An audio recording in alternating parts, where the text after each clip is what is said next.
we are told that the Antichrist's right-hand man, the false prophet, will erect the abomination of desolation in Jerusalem. What is this?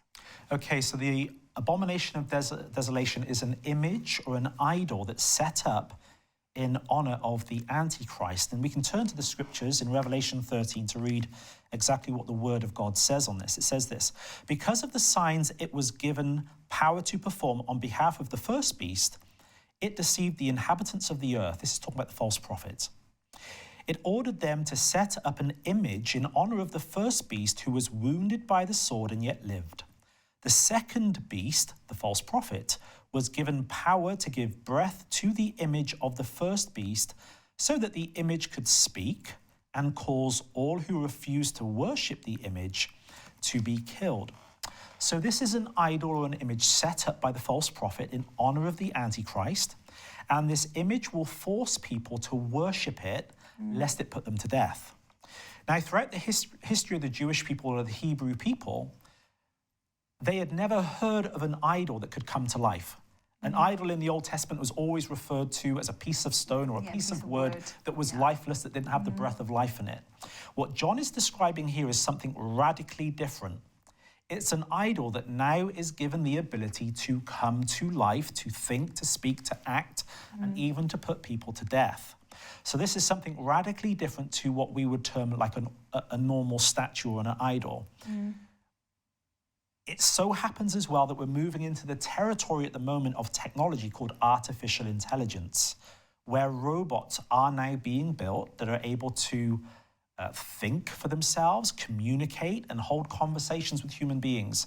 And I can see that in the future, this type of technology could possibly culminate in something like the abomination of desolation. It's quite freaky, really, isn't it? Some of these robots and some of the things they can do. I mean, you know, technology is good and everything, but I'm not sure if I like some of the things I've seen on that, especially when it's having a full-on sort of conversation with somebody. You think, oh, what if it started malfunctioning?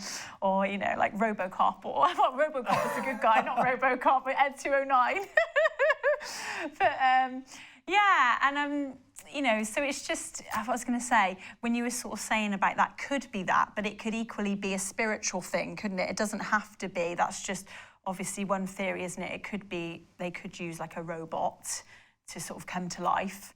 But I suppose none of us know, do they? It could be a spiritual thing as well, couldn't it? It could...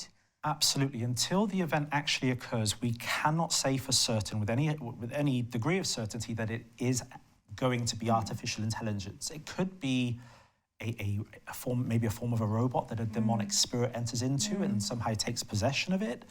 I can't see how it could be a solid piece of granite that comes to life. Once again, unless a real miracle occurs. Yeah. But I personally think that only God can do something like that, turn the dust of the earth into a living being. I don't think Satan has that power. But do humankind have the power and the ingenuity to create something that kind of has the breath of life in it and that could put other people to death? Yeah, I think we're on the verge of that with artificial intelligence. But once again, I'm not coming on here saying this is what it's going to be. Saying that's a possibility. It's only a possibility. Yeah. I think it's a very real possibility. And I think in the future, the way that artificial intelligence is going, we are going to start coming across more and more things like this, that if we start to disobey these machines, then they will enforce certain laws. And I can see somebody like the Antichrist, who will be a world dictator, coming to power and using machines like this to control the earth. But once again, it's only speculation on my part. Yeah.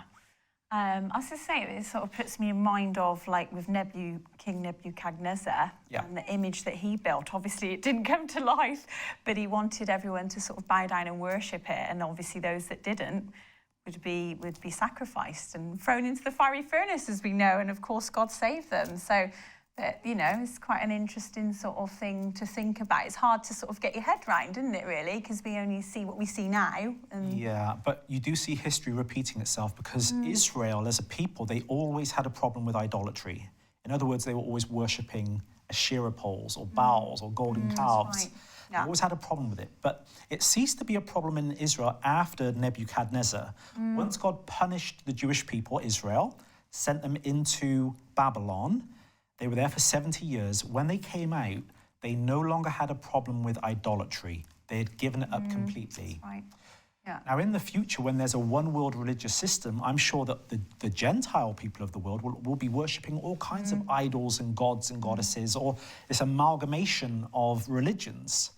But the one group of people who will refuse to do this are the Jewish people. So really, when this abomination of desolation is erected, the vast majority of the Gentile nations will be quite happy to worship it at that time. But the one group of people who will not be happy to worship it are the Jewish people. And so this is why this primarily is an attack, not upon the church or upon the Gentiles, but once again upon the people of Israel.